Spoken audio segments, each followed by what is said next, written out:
சரவணபவ. உருவாய் அருவாய் உளதாய் இலதாய் மறுவாய் மலராய் மணியாய் ஒளியாய் கருவாய் உயிராய் கதியாய் விதியாய் குருவாய் வருவாய் அருள்வாய் குகனே. அன்பர்கள் அனைவருக்கும் வணக்கம். நான் ஆர்த்திய சொர்ணலட்சுமி பேசுறேன். இந்த பதிவு ஜனவரி மாதம் நடைபெறவிருக்கும் பொதுவான பலன்களை ராசி பலனாக காணவிருக்கிறோம். அன்பர்கள் அனைவருக்கும் என் உளம் கனிந்த இனிய புத்தாண்டு நல்வாழ்த்துக்கள். இந்த வருடம் உங்கள் அனைவருக்கும் வளமான நலமான செல்வ செழிப்பையும் நீண்ட பரிபூர்ண ஆயுள் ஆரோக்கியத்தையும் எல்லா வகையிலையும் நீங்க வெற்றிகரமாக உங்கள் வாழ்க்கையில் பயணிப்பதற்கு என் முருகப்பெருமானையும் வாராகி அன்னையையும் அண்ணாமலையானையும் பிரார்த்தனை செய்து கொள்கிறேன். ஜனவரி மாதம் கிரகங்களின் கோச்சார நிலையை வைத்து என்ன மாதிரியான பலாபலன்கள் 12 ராசிக்கு இருக்குது என்பதை நம்ம தெளிவாக காணலாம். முதல்ல நம்ம கோள்களின் சஞ்சார நிலையை சிறப்பாக பார்த்துடலாம். இந்த மாதம் கோள்களின் சஞ்சார நிலையில் பார்த்தீங்கன்னா நமக்கு ரிஷபத்தில் குரு பகவான் வக்ர நிலையில், செவ்வாய் பகவான் நம்மளுக்கு வக்ர நீசமாக இருக்கார். அவர் மீது நம்ம கடகம்னு நம்மளுக்கு பயிற்சி ஆகி கொண்டிருப்பார் அப்படின்னு எடுத்துக்கலாம். கேது பகவான் கன்னியில், புதன் பகவான் விருச்சகத்தில் இருக்காரு. அவர் இந்த மாதம் 4ஆம் தேதி தனுசுக்கும் அவரை 24ஆம் தேதி மகரத்திற்கும் சென்றடைவார். சூரியன் 2 ராசிகளில் பயணிப்பார். ஆரம்பத்தில் தனுசிலும் அவரே 14ஆம் தேதி நமக்கு மகரத்திற்கு சென்று அமருகிறார். இந்த காலகட்டம் நமக்கு சுக்கிரன் இந்த மாதம் 28ஆம் தேதி மீனத்திற்கு சென்று உச்சமடைகிறார். ஏற்கனவே சுக்கிரனும் சனியும் கும்பத்துல நம்மளுக்கு டிரான்சிட்ல இருக்கிறாங்க. ராகு பகவான் ஏற்கனவே மீனத்துல நமக்கு சென்று கொண்டிருக்கிறார். சந்திரன் இந்த மாதம் பார்த்தீங்கன்னா தனுசுல உதயமாவார். இந்த கோள்களின் கோச்சார நகர்வால் 12 ராசிகளும் அடையக்கூடிய நன்மையான பலன்களையும் யார் கொஞ்சம் விழிப்புணர்வா இருக்கணும் என்பதையும் இந்த பதிவுகளில் காணலாம். பதிவுகளில் சொல்லியிருக்கின்ற இறை வழிபாடு எளிமையான பரிகாரங்களை பின்பற்றி உங்கள் வாழ்வை வளமாக்கிக் கொள்ளுங்கள். கும்ப ராசி கும்ப லக்னத்திற்கான பலன்களை காணவிருக்கிறோம். 2025 ஜனவரி மாதம் ஆரம்ப மாதம் எப்படி இருக்கும் அப்படின்னு பார்க்கும்பொழுது கும்பம் இன்பத்தை நோக்கி, ஏன்னா வருட பலன்களையே சொல்லியிருக்கிறோம். 7.5 சனி இனிமே நம்மளுக்கு பாத சனி வரும்லாம் கவலையே வைக்கக்கூடாது. என்னதான் நம்மளுக்கு பிரச்சனை இருந்தாலும் நம்மளை புரட்டி போடக்கூடிய சூழல் இருந்தாலும் இதையெல்லாம் கடந்து கும்பம் வந்துடும் அப்படின்னு சொல்லியிருக்கோம். அதற்கான ஒரு ஸ்டார்டிங் பாயிண்ட் தான். ஒன்று மட்டும் தெரிஞ்சுக்கோங்க, நம்மளுக்கு சூழல் கடினமாக இருக்க போகுது. அதை ஃபேஸ் பண்ணி நம்ம வந்துட போகிறோம். நம்ம செஞ்ச கர்ம வினையோட பலன்கள் தான் நம்ம அந்த 7.5 சனி காலகட்டத்தில் நம்ம ஃபேஸ் பண்ணுறோம். அப்போல்லாம் நம்ம அந்த ஒரு தைரியத்தை மட்டும் இழக்கக்கூடாது. தன்னம்பிக்கையை மட்டும் நம்ம அதிகமாக வச்சுக்கணும். நம்ம டிவைன் எனர்ஜியை அதிகப்படுத்திக்கணும். கும்பத்துக்கு ஏற்கனவே ஒரு பாயிண்ட் சொல்லியிருக்கிறேன். டிவைன் எனர்ஜி எப்படி நீங்கள் சேர்த்துக்கணும் அப்படின்னு சொல்லிட்டு உங்களை போலவே அடுத்தவங்களை நினைங்க. உங்கள் இடத்துல இருந்து அடுத்தவங்க நினைங்க. யார் மீதும் கை நீட்டி ஒரு குறை சொல்லாதீங்க. அந்த கை நம்ம திருப்பதற்கு 1 செகண்ட் ஆகாது. மகிழ்வித்து மகிழ், பிறரை மகிழ்வித்து மகிழும் பொழுது கும்பத்திற்கு ஆட்டோமேட்டிக்காக ஒரு ஷீல்டு ஒன்று, ப்ரொடக்ஷன் ஷீல்ட் ஒன்று உருவாயிடும். யாரும் அதை டச் பண்ண முடியாது. அப்போ இந்த காலகட்டம் கும்பத்திற்கு பார்த்தீங்கன்னா நல்ல ஒரு சஞ்சார நிலைகள். நல்லா கேட்டுக்கோங்க. லக்னம் ராசி சிம்மமாக இருந்து, அதே போல் லக்ன ராசி கும்பமாக இருந்து, சிம்ம லக்னம் கும்ப ராசி, கும்ப லக்னம் சிம்ம ராசி, இப்படிலாம் இருந்தவங்கெல்லாம் வாழ்க்கையில் எவ்வளோ பெரிய பிரச்சனைகளை ஃபேஸ் பண்ணியிருப்பாங்க தெரியுமா? அந்த சகோதர சகோதரிகளுக்கெல்லாம் இனிமேல் கவலையே கிடையாது. சனி இப்போ நம்மளுக்கு குருவின் சாரத்தில் பயணிக்க ஆரம்பிச்சிட்டாரு. டிசம்பர் 25க்கு மேலே இருந்து உங்களுக்கு நல்ல காலம். ஏன்னா பட்ட அந்த ஒரு அனுபவங்கள்லாம் நம்மளுக்கு இருக்கும். எத்தனையோ தடவை மூலையில் போய் உட்காந்து அழுதுருப்பாங்க. பெண்கள் ஆண்களாவது வெளியே போயிட்டு வந்துருவாங்கன்னு வச்சுக்கோங்களேன். என்னுடைய சகோதரிகள் பட்ட துன்பத்திற்கு அளவே கிடையாது. ஏதோ இந்த சதய நட்சத்திரத்தில் இருக்கிறவங்க பட்ட துன்பங்கள்லாம் வெளில சொல்ல முடியாது. ஒவ்வொருத்தர் சொல்லும் போது நாங்கள் என்ன பண்ண முடியும்? நாங்கள் இதம் சொல்பவர்கள் கவுன்சிலர் தான். அவங்களுக்கு நம்ம கேட்கும்போது சொல்லணும், அவ்வளோதான். நல்ல அறிவாளியா இருப்பாங்க, அதற்கான ஒரு பலன் கிடைக்காது. அவங்களுக்கே புத்தி வேலை செய்யாது, மழுங்கி போன மாதிரி இருக்கும். நிறைய கஷ்டம் உலக அளவில், பொருள் அளவில், உறவுகள் அளவில் ரொம்ப அனுபவிச்சிடும் அந்த கும்பம். அது திருப்பி நம்மளுக்கு கிடைக்கலையேன்னு இருக்கணும். வெளியவும் சொல்ல முடியாது. இந்த விஷயத்த வெளியே சொன்னால் கௌரவம் போயிடும். புருஷன் கவனிக்கல, பொண்டாடி கவனிக்கலன்னு வெளியில் சொன்னால் 4 பேர் நம்மளை மதிப்பாங்களா? இப்படியும் இருக்கும். இப்படி எல்லாமே குடும்பத்தில் நிம்மதி இருந்தால் தானே தொழிலை நம்ம நல்லா செய்ய முடியும். தொழில் செய்கிற இடத்துலையும் பிரச்சனை பிரச்சனையா இருக்கும். தொழிலும் வந்து வருமானம் இருக்காது. இப்படி எல்லாம் புரட்டி போட்டு கஷ்டப்பட்டு கொண்டிருந்தவர்களுக்கு இன்னும் இருக்கு, பாதசனி இருக்கு, அப்படியே பயந்துக்கிட்டு உட்கார்ந்துருக்கணும்லாம் கிடையாது. சிலிர்த்து எழுத போறீங்க. சிலிர்த்து எழுந்து தைரியமா இன்பத்தின் காத்தை நோக்கி கடக்க போகிறீங்க. எதுவா இருந்தாலும் பார்த்துக்கலாம், எதுவா இருந்தாலும் செய்யலாம். நம்ம கூட யார் இருக்கா? இறைவன் இருக்கும் பொழுது இறைவனோடு உரையாடி உறவாடி வச்சுக்கணும். அவர்கிட்ட கேட்கலாம், என்னை ஏன் படைச்ச, என்னை ஏன் செஞ்ச. மற்றவங்க கிட்ட போய் நம்ம சொல்ல வேணாம். நம்மளுடைய உணர்வுகளை இறைவனிடம் டெய்லியும் பேசுற மாதிரியே, இங்க போயிட்டு வந்தேன், இங்க வந்தேன், இந்த வேலை முடிச்சேன், செஞ்சேன் அப்படின்னு சொல்லிட்டு நம்ம அவர்கிட்ட பேசும்போது நமக்கு நல்ல ரிசல்ட்டை கிடைச்சிடும். ஏன் உங்களுக்கு ஆரம்பத்திலே சொல்றேன்னா, இந்த மாத பலன்கள் அவ்வளோ சிறப்பா இருக்கு. அப்படியே இது வரைக்கும் ஒண்ணுமே பண்ணல, கஷ்டப்பட்டோம். நான் ஏற்கனவே சொன்ன மாதிரி தான், சிம்மராசி கும்பலக்னம்,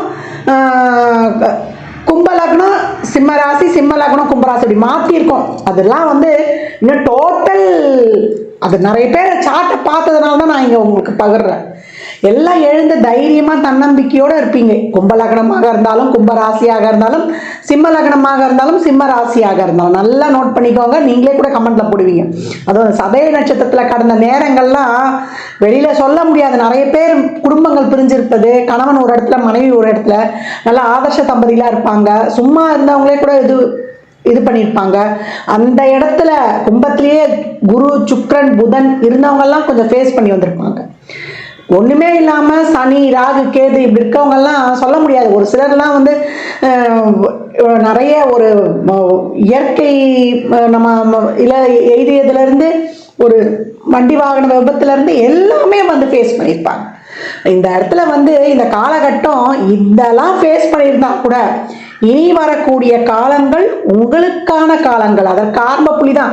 இந்த ஒரு மாசம் நல்லா இருக்குமா, அதுக்கப்புறம் நல்லா இல்லை, எப்பவுமே உங்களுக்கு நல்லா இருக்க போகுது. நான் ஏற்கனவே சொன்ன மாதிரி தான், அப்துல் கலாம் ஐயாவுடைய பொன்மொழிகள் தான். I am the best, I can do it, God is always with me, I am a winner, today is my day. இந்த மாதம் பாருங்க, வேலையிலெல்லாம் பெருசா சூப்பர் டூப்பர் ஹிட் பார்க்கலன்னா கூட ஒரு நார்மலான மாற்றம், உங்களுக்கு நல்ல ஒரு வேலை வாய்ப்பு, அதுல வந்து ஒரு நல்ல வருவாயே இல்லைன்னா கூட இப்ப வருவாய் கிடைச்சிடும். ஏன்னா சனி சுக்கிரன் இணைந்திருக்கிறாங்க. சுக்கிரன் உங்களை பொறுத்த வரைக்கும் 4-9 கூடியவர், 2-11 கூடிய குருவுடைய பார்வையும் வந்து நம்மளுக்கு 12 என்ற இடத்துக்கு கிடைக்கும். தொழிலுக்கான மாற்றத்திற்கு ஒரு இடம். அந்த இடத்துல சூரியனை வந்துருவாரு, புதனம் வந்துருவாரு. ரொம்ப முன்னாடி முயற்சி பண்ணமா செஞ்சமா திடீர்னு எதிர்பார்த்த நேரத்தில் ஒரு சின்ன மாற்றம் கிடைக்குது, மாறிடலாமா, தாராளமா பயணிச்சிருங்க. நம்ம அது கொஞ்சம் பிரச்சனையை கொஞ்சம் தள்ளி வச்சு பாத்துறோம். ஒரு நல்ல ஒரு சம்பள ஹைக் கூட ஒரு சிலருக்கு கிடைக்கும். தசாபதிலாம் சிறப்பாக இருக்கும்போது நல்லா மாறிக்கலாம். குருவுடைய சாரத்துல சனி வந்துட்டாரு, லாபமும் உண்டு, வருமானமும் உண்டு. இது வரைக்கும் இல்லாதவங்களுக்கு ரொம்ப ஜம்முன்னு தெம்பா அப்படியே ஜரூரா கிளம்புறாங்க போகிறீங்க. சாதகமான முயற்சிகள், வாய்ப்புகள், இது வரைக்கும் வாய்ப்புகளே வரணும், வாய்ப்புகள் வரும். உன்னை கஷ்டப்பட்டு போட்டிருப்பீங்க, அதுக்கு ஒரு அங்கீகாரம்லாம் கிடைச்சிருக்காது. இப்போ அதுக்கான ஒரு அங்கீகாரம் கிடைப்பது ரொம்ப அருமையா இருக்கும். பெண்மணிகளுக்கு கேட்கவே வேணாம். டிப்ரெஷன் விளிம்பில் சென்றவர்கள் இப்பெல்லாம் பெரிய தொழில் முனைவோராக வந்துட போறீங்க. பெண்களுக்கான ஆண்டு. எப்பவும் வந்து இயற்கை வழிபாடுகளை வச்சுக்கோங்க. அருவமாக இருக்கக்கூடியவர்களை வழிபடுங்க. சித்த ஜீவசமாதி வழிபாடுகளை பின்பற்றுங்க. தீபம் ஏற்றி முன்னாடி மெடிடேஷன் உட்காந்துருங்க. எவ்வளோக்கு எவ்வளோ நீங்க மெடிடேஷன் பண்றீங்களோ அவ்வளோக்கு அவ்வளோ நீங்க சிறப்பான நிகழ்வுகளை வந்து கண்டறிச்சிடுவீங்க. என்னைக்கும் நம்ம வந்து நேர்மையான உண்மையான அன்பை வச்சு எந்த காலத்தையும் நம்ம தோத்து போனவங்க கிடையாது. இந்த காலகட்டம் வந்து ரொம்ப சிறப்பாக வரப்போகுது. கும்பம் அந்த அலங்கார அந்த அம்சத்தோட, அந்த குடம் நிறையோட, அந்த கும்ப மரியாதையோட இந்த காலகட்டம் அனைத்து இடங்களிலும் கற்றோருக்கு சென்ற இடமெல்லாம் சிறப்புன்ற மாதிரி கும்பத்திற்கு சென்ற இடமெல்லாம் சிறப்பு. அதே போல உங்களுக்கு வந்து ஏதான ஒரு பிரச்சனைனா கூட இறைவனுடைய அருளால உங்க நல்ல மனசுக்காகவே யாருடைய உதவியாவது ஒரு நல்ல ஃப்ரெண்ட்ஷிப்பாவது உங்களுக்கு அமைஞ்சிரும். உடல் ஆரோக்கியத்தில் இது வரைக்கும் இருந்த அந்த குறைபாடுகள்லாம் இந்த மாதம் கூட காணாமல் போயிடும். அந்த மருந்துகள் வந்து உங்களுக்கு கை கொடுத்து உங்களுக்கு நல்லா டெவலப்மெண்ட் ஆகிறது. இதெல்லாம் கொஞ்சம் நல்லா பார்க்கறது. நிறைய வந்து எக்ஸசைஸ் வச்சுக்கோங்க. ரெகுலராக நீங்கள் எவ்வளோக்கு எவ்வளோ, ஏற்கனவே இது காற்று ராசி, எவ்வளோக்கு எவ்வளோ நீங்கள் ஆக்டிவாக இருக்கிறீங்களோ அவ்வளோக்கு எவ்வளோ உங்களை அடிச்சுக்கிறதுக்கு ஆளே கிடையாது. இந்த மாதம் உங்களுக்கான மாதம். அனைத்து விதமான தொழில் சார்ந்த முயற்சிகள், மாற்றங்கள், ஒரு வீடு, வண்டி, வாகன யோகத்தில் இருந்து பண்டிகை கால நாட்களாகவும் ஆகிடும். ஆன்மீக பயணம் போங்க. அதே போல் ஒரு உல்லாச பயணம், குடும்பத்தோட பழைய நண்பர்களை சந்திங்க. நம்ம மனசுக்கு யாரும் பிடிக்கும் இல்லையா, நமக்கு ரொம்ப வெல்விஷர்களாக இருப்பாங்க இல்லையா, இந்த லீவ் நாட்கள்லாம் பயன்படுத்திங்க அவங்களோட. இதெல்லாம் நம்ம எனர்ஜி பண்ணிக்கிறது. இந்த மாதம் கும்பம் புனரமைத்துக் கொள்ளும் இறை வழிபாட்டின் மூலமும் நம்மளுக்கு ரொம்ப பிடிச்சவங்க சந்திக்கிறது மூலமும் நம்ம யார் கூட இருந்தால் ரொம்ப சந்தோஷமா இருப்போம். இருக்கக்கூடிய வாழ்க்கையே ரொம்ப கொஞ்ச காலம்தான்.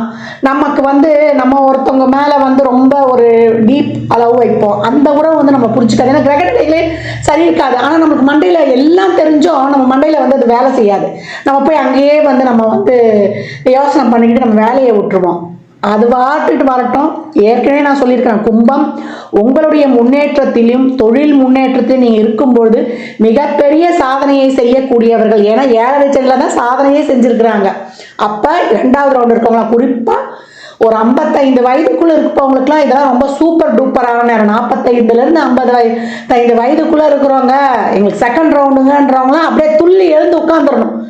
இப்பயே அதுக்கு மேற்பட்டு இருக்கிறோன்ற வயதானவர்கள நார்மலா ரொட்டீன் லைஃப் கடந்தாலே போதும். அது அந்த உறவை நம்ம பார்த்துக்கணும், இந்த உறவை நம்ம பார்த்துக்கணும். நீங்க 10 பேரை பார்த்துக்குவீங்க. நிறைய பேருக்கு உங்களால் ஆன்மீக தொண்டுகள், ஆன்மீக பயணங்கள், கோயில்களுக்கு போறது, சும்மா இருக்காதீங்க. வீட்டுக்குள்ள உங்களை அடைச்சி வச்சுக்காதீங்க. வெளியில எவ்வளோக்கு எவ்வளோ நீங்க இயற்கையோடு நல்லா அந்த ஒரு மலை சார்ந்த கோயில்களுக்கு போகிறது, இல்லை நம்ம எப்போ ஒரு பச்சை பசேல் என்ற புல்வெளியை பார்க்கும் போதெல்லாம் உங்களுக்கு ஆட்டோமேட்டிக்கா ஒரு நல்ல ஒரு மைண்ட் ரெஃப்ரெஷ் ஆகிடும். ரொம்ப சூப்பரா இருக்கலாம். இந்த மாதம் தொழில், திருமணம், வேலை வாய்ப்பு எல்லாம் ரொம்ப சிறப்பு. மணி ஃப்ளோ தாராளம். பெண்களுக்கு பட்ஜெட் இடிக்காது. சுப ஆடைகள், ஆடை ஆபரண சேர்க்கை, வீட்டுக்கு தேவையானது, சுப நிகழ்ச்சிகளை கலந்து கொள்வது, சுப பேச்சுவார்த்தைகள் நடைபெறுவது. 7 சனியில தான் கல்யாணம், குழந்தை, குட்டி, வீடு, வண்டி, வாகன யோகம்னு மிகப்பெரிய ஏற்ற மாற்றம்லாம் கும்பத்திற்கு உண்டு. ஒரே ஒரு விஷயம், கணவனா இருந்தாலும் மனைவியா இருந்தாலும் நிறைய அவங்க கிட்ட விட்டு கொடுத்து போயிடுங்க. அவங்க ஏதாவது சொல்றாங்களா, அவங்க மேல தப்பே இருக்க வேணாம். ஐ எம் சாரி அப்படின்னு சொல்லியிருக்கேன். பேபி ஐ எம் சாரி, என் மேல தப்பு தாண்டா, நான் தான் பண்ணிட்டேன் அப்படின்னு சொல்லிடுங்களேன். உங்க மனைவிக்கு அப்படியே உச்சி குளிந்துரும். அதுக்கு மேல உங்க கணவனா இருந்தா சொல்லிட்டு, ஐயோ நம்ம தானே தப்பு செஞ்சோம், அவங்க மன்னிப்பு கேட்கறாங்களே அப்படின்னு. இந்த சாரின்ற வார்த்தை உங்களை எவ்வளவு ஒரு பாண்டிங்ல வைக்கும் தெரியுங்களா? அவ்வளவு ஒரு சிறப்பான பாண்டிங்ல வைக்கும். உங்களுடைய உறவுக்கு 3வது நபர், 3வது ஆட்களை புதிய நபர்களை உள்ள சேர்க்காதீங்க. உங்களுடைய பிரச்சனைகளை நீங்களே பேசி தீர்த்து கொள்ளுங்க. கும்பத்திற்கு இந்த வருட ஆரம்பமான ஜனவரி மாதம் மிக சிறப்பான மாதம். அனைத்து வகையிலும் உங்கள் முயற்சிகளை சிறப்பாக போட்டுக்கொள்ளுங்க. மாணவர்களுக்கு ரொம்ப ஆப்டான மாசம். அதே போல திருமணம் சார்ந்த விஷயங்கள், ரிலேஷன்ஷிப்ல இருக்கோம் சொல்ல போறோம் அப்படின்னு சொன்னா 2 பேர் சம்மதிப்பாங்க, 2 பேர் சம்மதிக்க மாட்டாங்க. ரொம்ப இந்த மாசம் போட்டு அப்படியே நெருக்க வேண்டாம். அப்படியே அந்த ஸ்டார்ட் பண்ணுங்க. சூழலை பார்த்து இன்னும் வரக்கூடிய நாட்களில் நமக்கு இன்னும் சூப்பரான நேரங்கள் வரப்போது, பேசி முடிச்சுக்கொள்ளலாம். எல்லாத்துக்கும் ஒரு துவக்கத்தை போட்டுக்கோங்க. இறை வழிபாடு வைத்துக் கொள்ளுங்க. இந்த மாதம் நீங்க வழிபட வேண்டிய தெய்வம் காவல் தெய்வங்களை, அங்காளம்மன் வழிபாடு உங்களுக்கு மிகச் சிறப்பான பலன்களை தரும். நாகத்தை குடையாக வைத்துக் கொண்டிருக்கிற அம்பாளை வழிபடுவதும், எல்லை காவல் தெய்வங்களை வழிபடுவதும் ரொம்ப சிறப்பான பலன்களை தரும். 9 எலுமிச்சம்பழம் வாங்கிக்கோங்க. மஞ்சள் குங்குமம் பாக்கெட் ஒரு சிகப்பு துணியில உங்க ஒரே கோரிக்கையை நினைச்சு மூட்டை கட்டி, மஞ்சள் தண்ணியில இந்த எலுமிச்சம்பழத்தை கழுவி அந்த மூட்டையில வச்சு கட்டிட்டு உங்க கோரிக்கையை நினைச்சு எடுத்து வச்சு மூட்டை கட்டி கோயில் எடுத்துட்டு போய் மஞ்சள் குங்குமம் இந்த 9 எலுமிச்சம்பழத்தையும் கொடுத்துருங்க. 3 எலுமிச்சம்பழம் வச்சுக்கோங்க. ஒன்று ஜூஸ் போட்டு குடிச்சுக்கோங்க, ஒன்று பூஜை அறையில் வைங்க, ஒன்று உங்கள் பையில் வச்சுக்கோங்க. ஏன்னா விஷயம் பேச போறீங்கன்னா கூட உங்கள் கூடையை எடுத்துகிட்டு போங்க. அந்த காரியம் உங்களுக்கு வெற்றிகரமாகும். சனிக்கிழமையோ மாத பிறப்பு நாட்கள்லையோ நீங்கள் அன்னதானம் பண்ணுவது ரொம்ப சிறப்பான உங்களுக்கு நிகழ்வுகளை கண்கூடாக காட்டும். அன்னதானம் பண்ணும்பொழுது எலுமிச்சங்காய் ஊறுகாயோட பண்ணுங்க. ஒரு வாட்டர் பாட்டில் தண்ணி 11 ரூபா 21 ரூபா மேலே வச்சு அந்த பணத்தை கொடுங்க. செருப்பு, கொடை, பெட்ஷீட் எது வேண்டுமானாலும் வாங்கி கொடுக்கலாம். மிக சிறப்பான உங்களுக்கு ஒரு வாழ்க்கையின் முன்னேற்ற பாதையில் கும்பம் துன்பம் கிடையாது, இன்பத்தை நோக்கிய பயணம். எல்லாத்தையும் தாண்டி ஸ்ட்ரகிள் பண்ணி இனிமே நம்மளால சாதிக்க முடியும். ஐ can do it, God is always with me. இந்த 2 தான் உங்களை வழிநடத்தி உங்களுடைய வாழ்வின் வெற்றி பாதையில் வழிநடத்தி செல்ல போகிறது என்றால் அது மிகை கிடையாது. கும்பராசி லக்னக்கார அன்பர்களுக்கு இந்த பலன்கள்லாம் கோள்களின் கோச்சார நகரை வைத்து சொல்லப்பட்டிருக்கு. உங்க சுய ஜாதகத்துல இப்ப என்ன தசாபுத்தி நடக்குது, அது எதற்காக உங்களுக்கு ஊக்கப்படுத்துது, அது திருமணம், குழந்தை பாக்கியத்திற்கா இல்ல பொருளாதார முன்னேற்றத்திற்கா என்பதெல்லாம் சுய ஜாதகத்தை ஆய்வு செய்வதன் மூலம் மட்டுமே நாம் தெள்ள தெளிவாக அறிந்து கொள்ள முடியும். ஒன்னே ஒன்று தெரிஞ்சுக்கோங்க, பிரச்சனை இருக்குதான் போது, அதை திறக்கிறதுக்கான சாவியும் அந்த 12 கடத்தில் தான் இருக்க போகுது. நம்ம மட்டும் அதை கரெக்டாக எடுத்து நம்ம சால்வ் பண்ணிட்டோம்னா யாருக்குமே எந்த ஒரு சூழ்நிலையிலையும் சிறப்பாக பயணிச்சிடலாம். கும்ப ராசி லக்னக்கார அன்பர்களுக்கு என் மனமார்ந்த வாழ்த்துக்களை தெரிவித்துக் கொள்கிறேன். ஜாதகம் பார்க்க விரும்பும் நண்பர்கள் இந்த எண்ணிற்கு ஒரு மெசேஜ் செய்யுங்க. தங்களுக்கான விவரங்கள் அளிக்கப்படும். அப்பாயின்மெண்ட் பெற்றுக்கொள்ளலாம். ஜாதகம் சிறந்த முறையில் கணித்து பார்த்து தரப்படும். வாஸ்து பார்த்து தரப்படும். வாஸ்துப்படி வீடு கட்ட பிளான்கள் போட்டு தரப்படும். ஜாதகம் எழுதி தரப்படும். எண்ணியல் படி பிறந்த குழந்தைகளுக்கு பெயர் வைத்து தரப்படும். தொழிற்சாலை நிறுவனங்களுக்கும் பெயர் வைத்து உங்கள் வாழ்வை வளமாக்கிக் கொள்ளலாம். சுபமுகூர்த்த நாட்கள் குறித்து தரப்படும். அவரவர் சேவைக்குண்டான கட்டணத்தை செலுத்தி சிறப்பான சேவைகளை பெற்று வாழ்வை வளமாக்கிக் கொள்ளலாம். மற்றும் ஒரு சிறப்பான பதிவில் சந்திக்கும் வரை தங்களிடமிருந்து விடைபெற்றுக் கொள்வது ஆதித்ய சொர்ணலட்சுமி. மிக்க நன்றிகள். வாழ்க வளமுடன். நற்பவி நற்செழி. இறையருளால் அனைத்தும் நிறைவாகட்டும்.